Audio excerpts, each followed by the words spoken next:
Bonsoir à toutes et à tous. Merci de prendre le rendez-vous pour vous informer. Voici les titres du journal.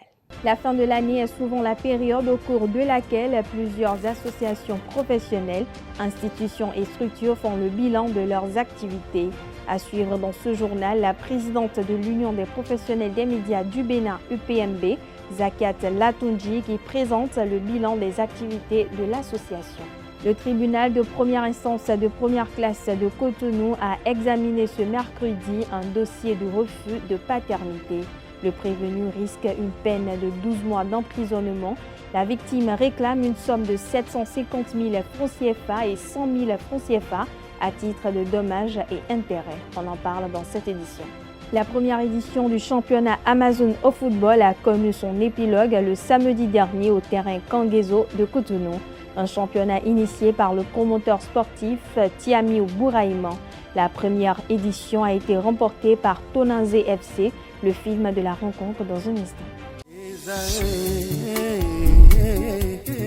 L'École supérieure d'administration, d'économie, de journalisme et des métiers de l'audiovisuel ESAE offre de nouveaux challenges pour l'année universitaire 2023-2024. Étudiantes et étudiants, parents d'élèves nouveaux bacheliers, ESAE, c'est la garantie d'une formation de qualité à des conditions très avantageuses. À Gbedjromede, à Kpakpa, à Boumekalavi et Parakou, inscrivez-vous en administration générale, administration du travail et de la sécurité sociale, trésor et finances publiques, impôts, diplomatie et relations internationales, journalisme et métiers de l'audiovisuel, gestion des marchés publics, planification et développement local, sciences économiques, sciences juridiques et toutes les filières des sciences de gestion. ESAE vous offre des bourses, demi-bourses et de réductions pour les premières inscriptions dans toutes ces filières. Waouh! En licence 1, 2 et 3 et en master, bénéficiez jusqu'à 50% de réduction sur tous nos sites. N'est-ce pas génial? Infoline. ESAE Gbedjromede, 3e rue à droite en quittant le carrefour Le Jador pour la BIBE Jéricho ou au plus 229 90 93 65 21 98 98 14 00 à Kpakpa au plus 229 52 88 33 33 à Boumekalavi au plus 229 52 88 44 44 Parakou au plus 229 52 46 12 12.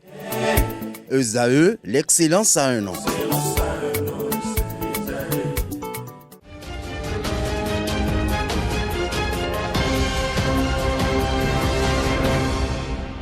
À nouveau, bonsoir, ravi de vous retrouver. Le ministère du Tourisme, de la Culture et des Arts a organisé ce mercredi un atelier d'échange avec des professionnels des médias sur les projets et réformes du gouvernement dans les domaines du tourisme.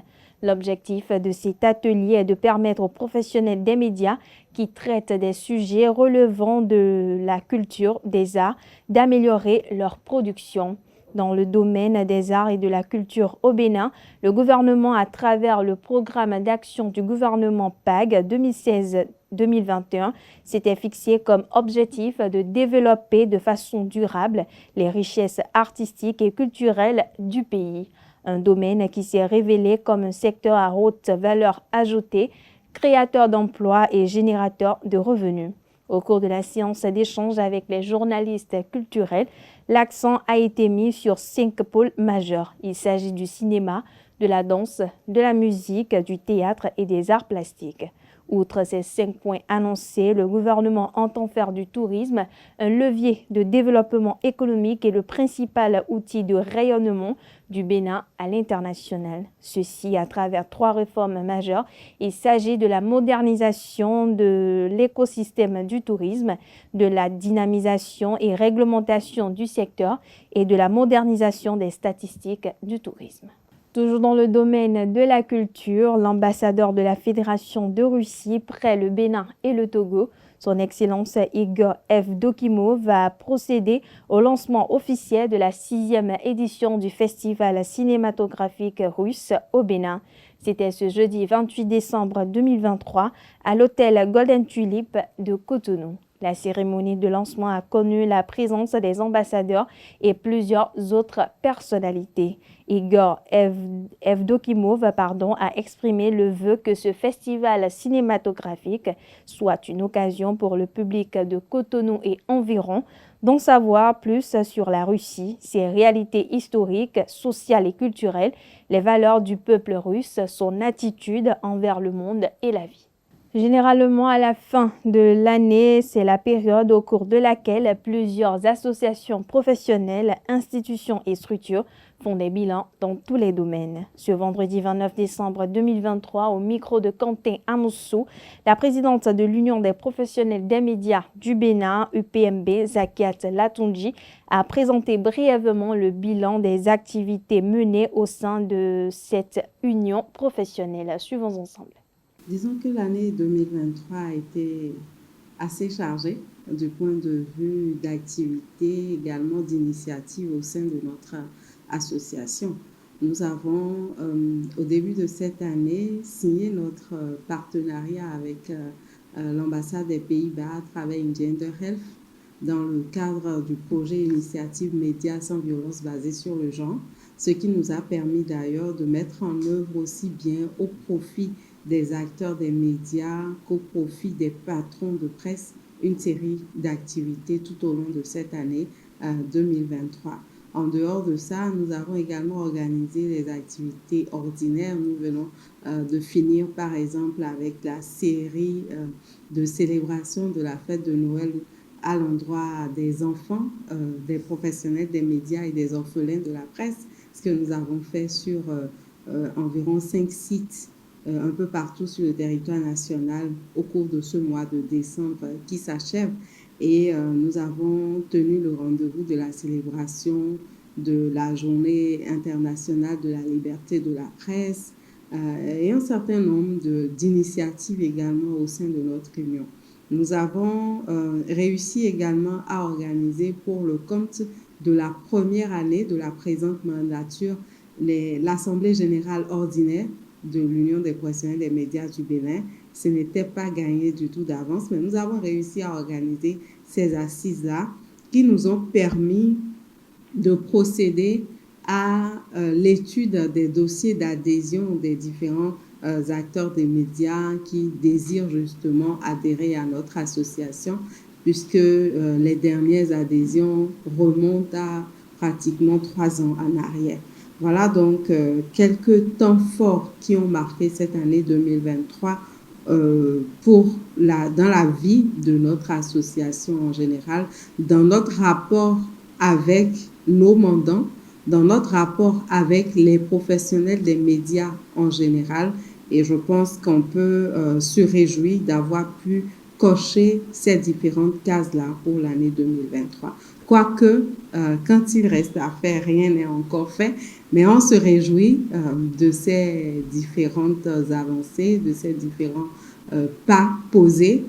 Et là, on travaille vraiment à faire encore plus pour l'année 2024 qui s'annonce. Zakiat Latunji a profité de l'occasion pour formuler ses vœux à l'endroit de toute la corporation. Suivons ensemble. Je voudrais nous dire une très belle année 2024, une année 2024 très fructueuse pour chacun de nous sur les différents chantiers face à nos différentes entreprises, parce que chacun de nous, d'une manière ou d'une autre, a ses challenges. Et donc, d'arriver véritablement à se donner les moyens de concrétiser nos initiatives, de concrétiser nos entreprises. Et je sais qu'en matière de concrétisation d'entreprises, rien n'est facile. Donc, forcément, il y aura des moments difficiles, il y aura également des moments moins difficiles, d'arriver à trouver la force nécessaire pour faire face aux moments difficiles et surtout garder en tête qu'on a un objectif à atteindre et travailler pour atteindre ces différents objectifs-là. Je voudrais inviter les acteurs de médias à rester vraiment mobilisés autour de la vie de notre union, parce que l'union, c'est un patrimoine qui est commun à chacun d'entre nous et il est important pour nous, pris individuellement en tant qu'acteurs de médias, d'œuvrer à pérenniser les acquis de notre association, d'arriver à pérenniser la vie même de notre association. Donc, je nous appelle vraiment à rester mobilisés un peu plus qu'avant autour de notre union et également à travailler, quels que soient les niveaux où nous nous retrouvons, à travailler vraiment pour que nos différents objectifs puissent être atteints. J'en appelle particulièrement à la concrétisation des réformes dans le secteur des médias. Et ça, c'est le plaidoyer que je fais au nom de l'Union, parce qu'ils vous souviennent, en début de cette année 2023, donc en janvier 2023, à l'occasion de la présentation des vœux au président des différentes institutions, le chef de l'État, le président Patrice Talon, a lancé l'idée des réformes dans le secteur des médias et a mandaté la Haute Autorité de l'audiovisuel et de la communication pour vraiment travailler sur ce gros chantier-là.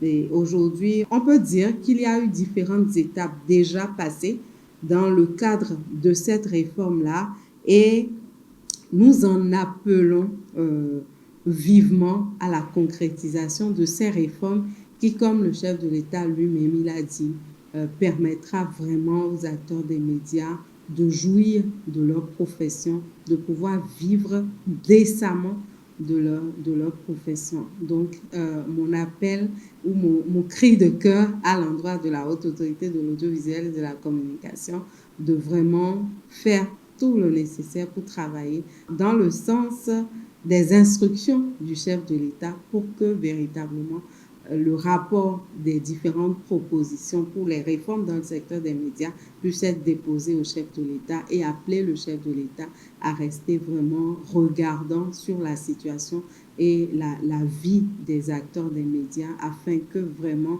on puisse être fier d'être un professionnel des médias au Bénin. Le réveillon de la Saint-Sylvestre, réveillon du jour de l'an ou encore réveillon du nouvel an est une coutume qui consiste à fêter l'arrivée du nouvel an en veillant jusqu'à minuit le soir du 31 décembre. Selon le père Hubert Kedoïdé, curé de la paroisse Bon Pasteur, c'est aussi le moment de célébrer une fois encore la Vierge Marie, Mère de Dieu. Suivons-le au micro de Quentin Amoussou. C'est plutôt la fête de la Vierge Marie, Marie Mère de Dieu, que nous célébrons la nuit du 31 au 1er janvier et surtout le 1er janvier qui est la journée mondiale de la prière pour la paix dans le monde. Donc nous célébrons la fin de cette année en regardant Marie, celle qui a cru à l'accomplissement des paroles qui lui furent dites de la part du Seigneur. Et nous la célébrons pour qu'elle soit notre modèle à imiter pour l'accueil de la grâce de Dieu dans nos vies. Si nous faisons comme Marie, l'année sera excellente, remplie de sainteté du corps et de l'âme. Dieu souhaite que cette année soit une année de bonheur pour chacun et chacune. Ça dépendra aussi de nous, ça dépendra de notre disponibilité à la grâce du Seigneur. Car le Seigneur veut toujours le bien. Il fait lever son soleil sur les bons et sur les méchants. Mais si le soleil est levé sur les méchants, c'est pour leur permettre d'avoir la lumière et de vivre non plus dans les ténèbres, mais dans la lumière. Et que chacune puisse prendre la décision d'être meilleur et de donner le maximum de lui-même, non seulement pour l'accomplissement de sa vie personnelle, mais la joie de rendre les autres heureux également. Car notre vie n'a de sens que dans la fraternité et dans l'entraide mutuelle. Cette édition se poursuit. L'Observatoire de la famille et de la femme et de l'enfant fait autorité à vulgariser ses réalisations au titre de l'année 2023 lors d'une rencontre avec les acteurs sociaux ce vendredi à Cotonou. Reportage signé Seton Delarios à Djagbenon. Les statistiques produites par l'Observatoire de la famille, de la femme et de l'enfant OFE sur les cibles de l'action sociale indiquent des perspectives heureuses pour le bien-être des populations béninoises. Les services d'offre de protection sociale, les services de réponse aux demandes de sollicitation sociale adressées par les couches vulnérables ont augmenté au cours de l'année 2023 comparé à l'année 2022. Sur tous les indicateurs des domaines du SIDOFE, cet accroissement de l'offre de services sociaux est noté sur l'ensemble de nos indicateurs. C'est la preuve donc qu'en 2023, les services d'assistance sociale, les services du ministère des Affaires sociales et leurs partenaires ont apporté des réponses beaucoup plus importantes et beaucoup plus massives aux sollicitations et aux besoins des couches vulnérables. générée à partir du système intégré des données relatives à la famille, la femme et l'enfant, nouvelle génération SIDOFE NG, les indicateurs arrêtés au mois de novembre 2023 affichent des chiffres en net accroissement au niveau des 3 domaines renseignés, à savoir la protection de l'enfant, la promotion de la famille, de la femme et du genre et la protection sociale et solidarité nationale. 15 856 enfants malnutris pris en charge en 2023 par nos structures contre 11 405 cas en 2022. Lorsque nous nous intéressons aux indicateurs liés au nombre de femmes formées, encadrées au leadership féminin et au poste de prise de décision, on se rend compte que en 2023, les indicateurs nous prouvent que 31 861 femmes ont été formées contre 6 847 seulement en 2022. L'effectif total des personnes touchées par les services d'assistance sociale qui est passé de 125 145 personnes en 2022 à 257 543 personnes en 2023.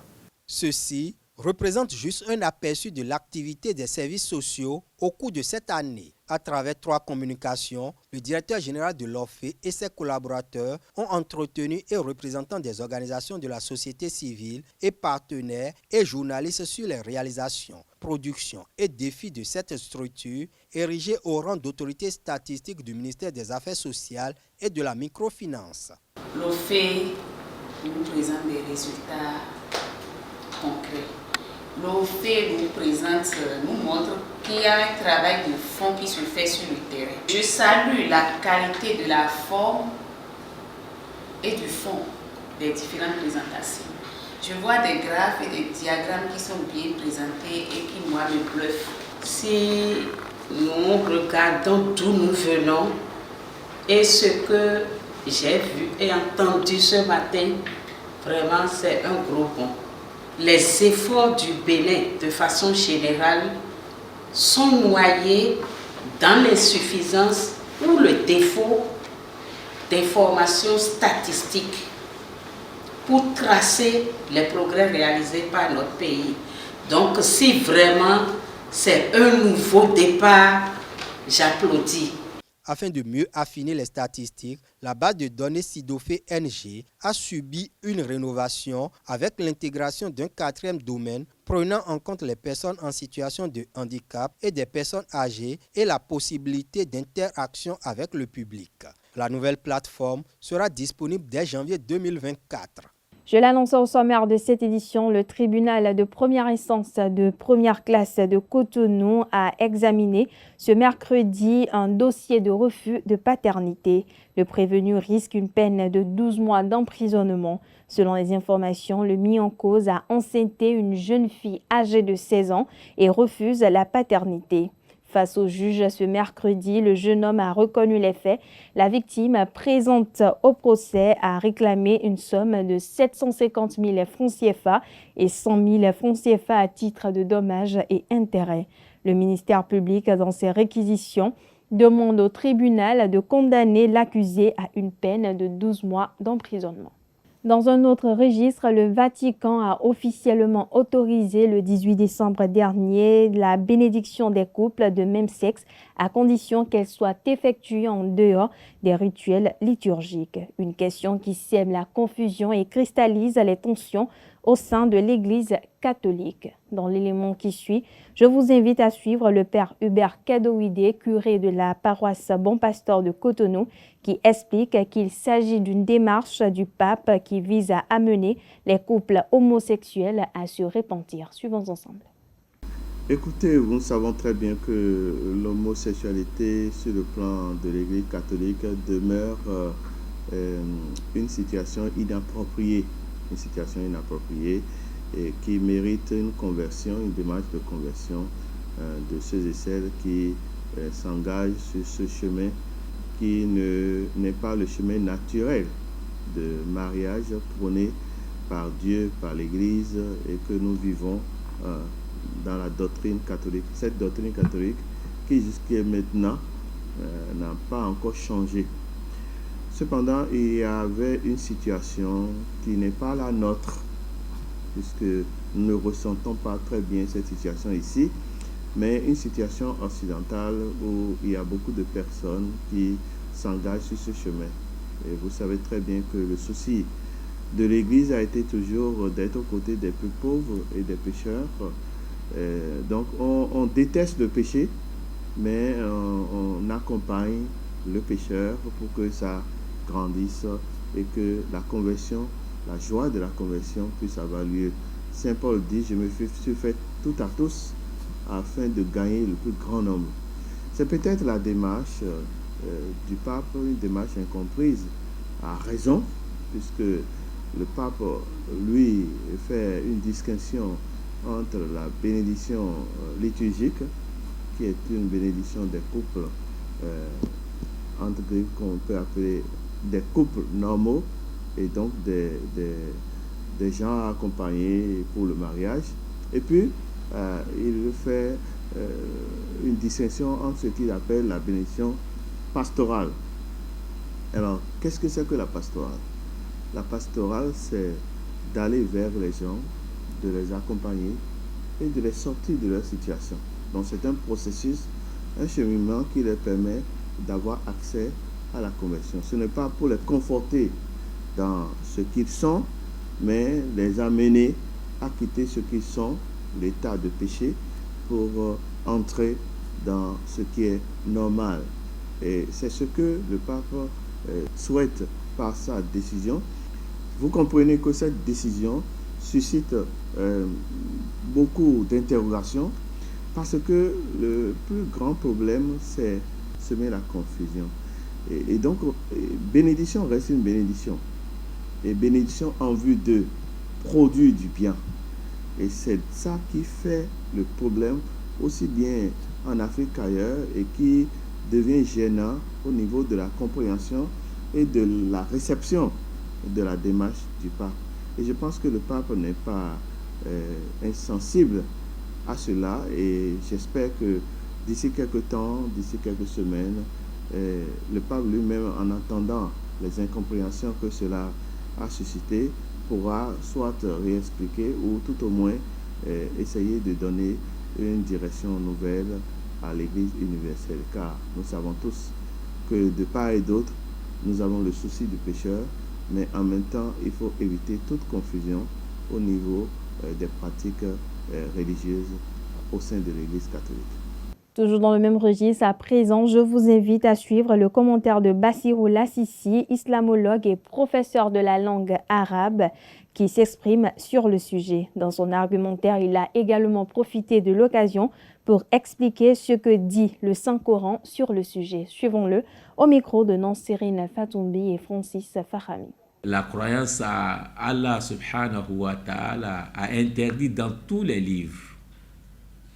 Dans tous les livres, parce que le prophète qui était le prophète où ses fidèles ou bien ses disciples pratiquaient cette attitude ou bien ce mauvais comportement était Nabiyullah Lut alayhi salam, et que lui-même se gênait de ce comportement et que le Coran l'a mentionné clairement. Innakum la ta'tuna rijala shahwatan min duni nisa bal antum qawmun musrifun.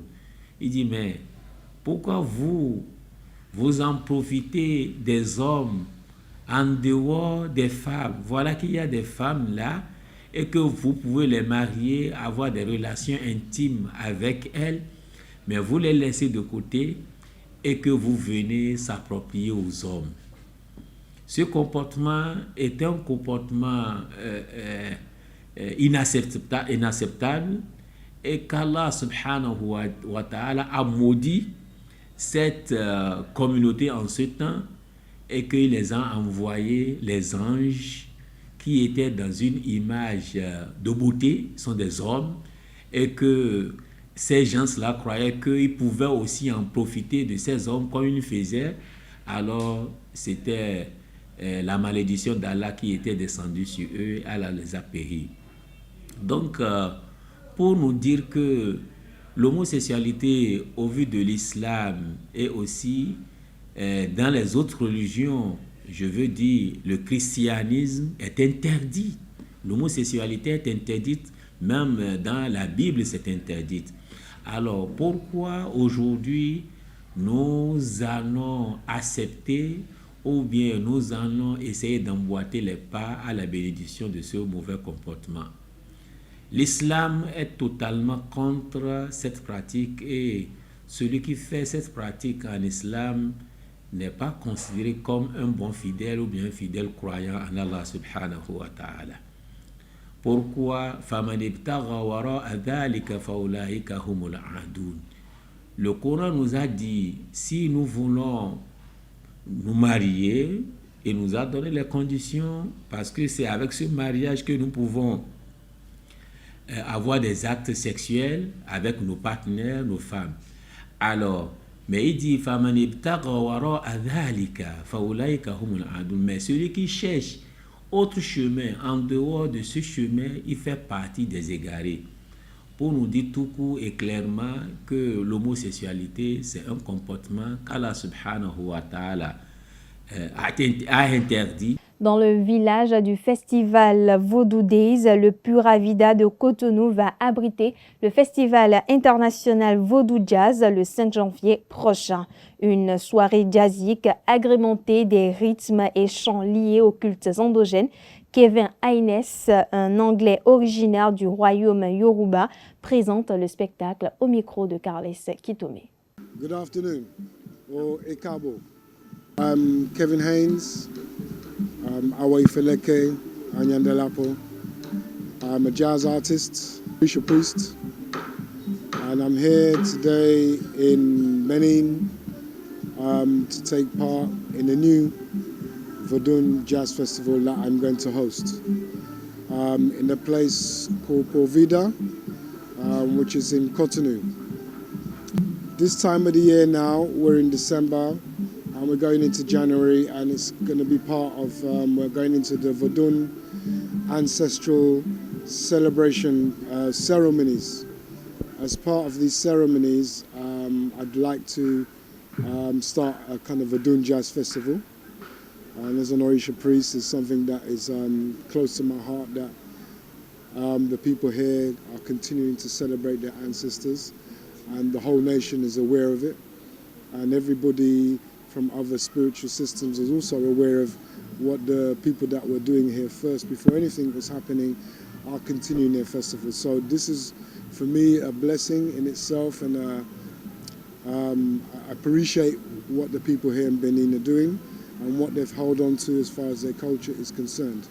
And for me, it's just to now, I want to show my appreciation for the people of the Vodun and of the Fa and all the traditions that are here first. I want to pay my homage and respects. To do that, I would like to create my version of a Vodun Jazz Festival.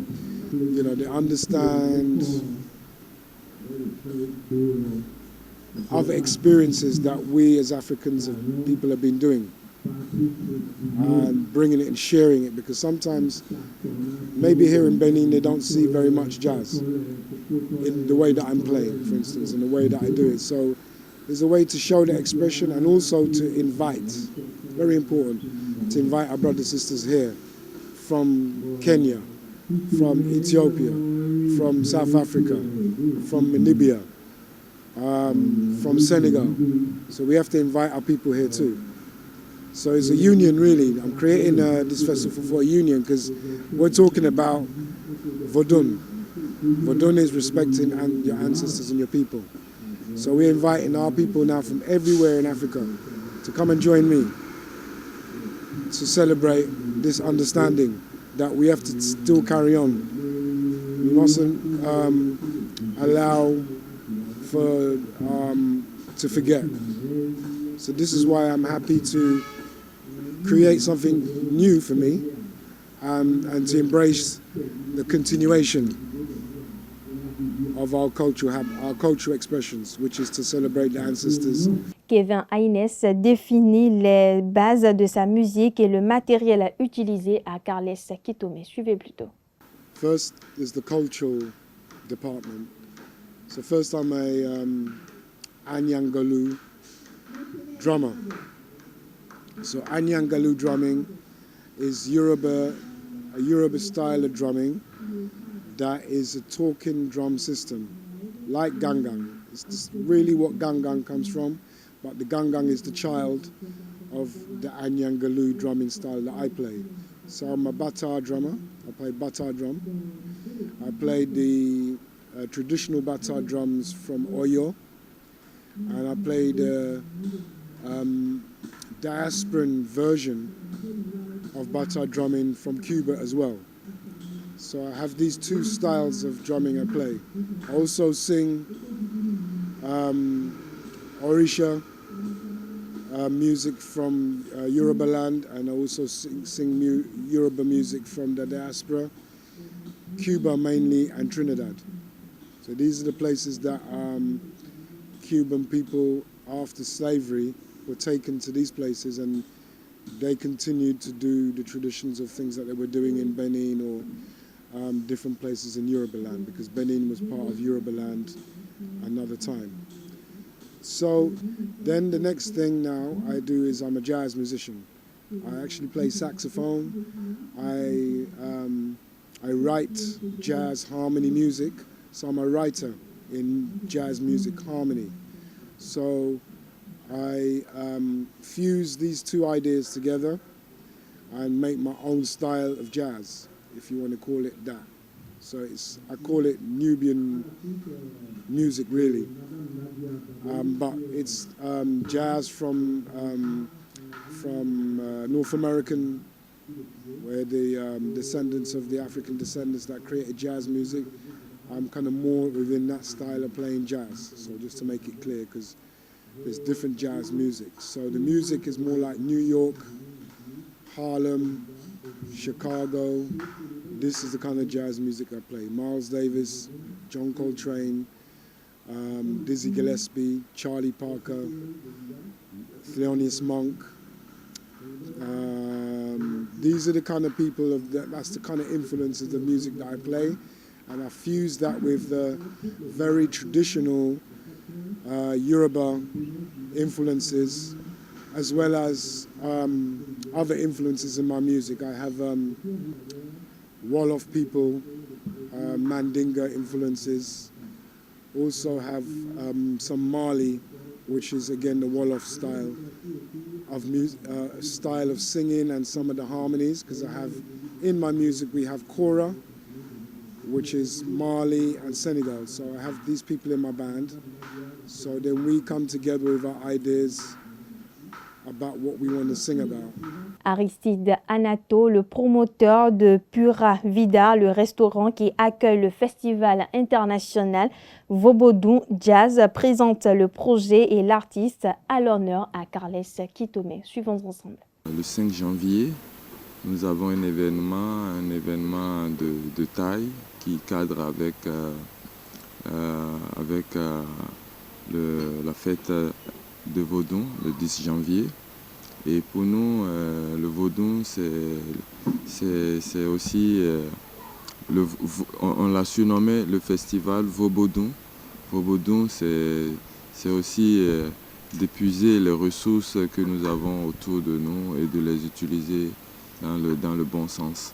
Donc, musicalement, on a Kevin Haynes qui vient de Londres, qui est vraiment quelqu'un qui est à la recherche de sa culture, qui revient, qui a fait le tour. Et toute sa musique est consacrée à notre tradition. Et c'est une fusion de jazz et de la musique traditionnelle. Et on sent très bien avec lui d'où vient le jazz. La source de cette musique vient de notre origine ici, de l'Afrique et du Vaudou, dans les rites, les couvents, les musiques qui se font dans les couvents, dans les petites cérémonies, dans les coins, ça reflète du jazz. Et pour nous, on ne peut pas laisser cette saison de 10 janvier passer sans l'exprimer à notre manière. On a choisi le 5 janvier, début de l'année. Pour nous aussi, en même temps, c'est le début de notre de l'année qui commence. Et chaque vendredi de l'année, nous faisons des lives dans notre centre ici. Et le 10 janvier, c'est la fête de Vaudon. Et on voit tout autour, le gouvernement, tous les gens sont vraiment, font tout pour que cela soit une très belle fête. Et nous, c'est notre pierre à l'édifice pour que cela se fasse bien à Cotonou, ici, dans notre centre, à Pura Vida Café Latino. Ouais, Kevin, ça fait quand même un bout de temps que je le connais. Ça fait 4 ans que Kevin fait des allers-retours. Et j'ai senti en lui quand même un musicien très professionnel qui est quand même aussi attaché à sa culture, sa source. Et lui, il est de culture Yoruba et il est tout le temps dans cette recherche pour combiner les deux. Et puis on parle sport à présent. La première édition du championnat Amazon au football a connu son épilogue le samedi 23 décembre 2023 au terrain Kangezo de Cotonou. Ce rendez-vous initié par le promoteur sportif Tiamiou Bouraima a été remporté par Tonazé FC. Le reportage de la rencontre est signé Anedo. Tonazé Football Club est sacrée championne de la première édition du tournoi Amazon au football. Cette initiative du promoteur sportif Tiamiou Bouraima, soutenue par le Fonds national de développement des activités de jeunesse, de sport et de loisirs, qui a connu la participation de 4 équipes féminines, a permis aux plus jeunes de se dévoiler. Chaque année, on organise des compétitions, mais pour cette année, c'est uniquement pour les filles parce que je suis un promoteur de centre de formation aussi également, où nous avons les filles aussi à notre niveau. Et pourquoi j'ai organisé ce mini-championnat, c'est de permettre à ces filles de s'exprimer, et de lancer aussi également un appel vers les parents de ne pas empêcher les filles de pratiquer leur sport. Et parce que si les filles ont la volonté de pratiquer du football, de ne pas les empêcher. Cette initiative est très appréciée par des présidents de clubs présents. Je voudrais d'entrée de jeu remercier le promoteur du tournoi qui, à travers cette initiative, a permis à nos jeunes enfants, à nos jeunes filles de s'essayer pendant 2 semaines à travers plusieurs matchs. Ça a permis donc d'avoir une idée de leur niveau et d'évaluer aussi le travail qui reste à faire. Je voudrais également remercier l'ensemble des équipes qui ont bien voulu être à cette fête de football féminin. Le tournoi, déjà, le format, à savoir en championnat, en tous contre tous, en match aller-retour. Et ça permet aux filles d'avoir le maximum de matchs dans les jambes et surtout donc d'en avoir un peu plus en termes de conditions physiques. Le succès de cette première édition présage déjà une deuxième très attrayante. Pour la prochaine édition, nous allons plus améliorer parce qu'on l'a joué à 4 équipes cette édition, mais l'édition à venir, nous irons à 8 équipes pour permettre aussi à d'autres centres aussi de s'exprimer, d'amener les filles de venir faire la fête avec nous. Amazon au football, initié avec l'aide du Fonds national de développement des activités de jeunesse, de sport et de loisirs, vient faire ainsi la promotion de l'égalité au sein du sport en général et du football en particulier. Une mission que le promoteur sportif Tiamiou Bouraima entend exécuter brillamment. Retour sur le sujet concernant la bénédiction des couples homosexuels au sein de l'Église catholique. En Côte d'Ivoire, les archevêques et évêques de l'Église catholique ont invité ce mercredi les prêtres à s'abstenir des bénédictions de couples homosexuels. Ces derniers ont exprimé leur ferme opposition à cette décision qu'ils estiment contraire aux coutumes de leur pays. S'appuyant sur l'enseignement constant de l'Église, les archevêques et évêques rappellent que les actes d'homosexualité sont intrinsèquement désordonnés et sont sous-contraires à la loi naturelle. Ces actes, ont-ils poursuivi, ferment l'acte sexuel au don de la vie et ne procèdent pas d'une complémentarité affective et sexuelle véritable et ne sauraient recevoir d'approbation en aucun cas. Précisant que les peuples ivoiriens sont fortement attachés aux valeurs découlant de la loi naturelle en matière de mariage et de famille, la conférence épiscopale informe que la réception de cette possibilité que donne la déclaration du pape de bénir les couples homosexuels est problématique. avant la Côte d'Ivoire. Plusieurs pays, dont le Cameroun et la République démocratique du Congo, ont déjà dit non à cette décision du souverain pontife. La conférence épiscopale du Bénin qualifie l'homosexualité d'abomination. Voilà, amis internautes, c'est sur ces mots que prend fin cette édition. Merci de l'avoir suivi, merci de votre fidélité. À très bientôt pour le même poste.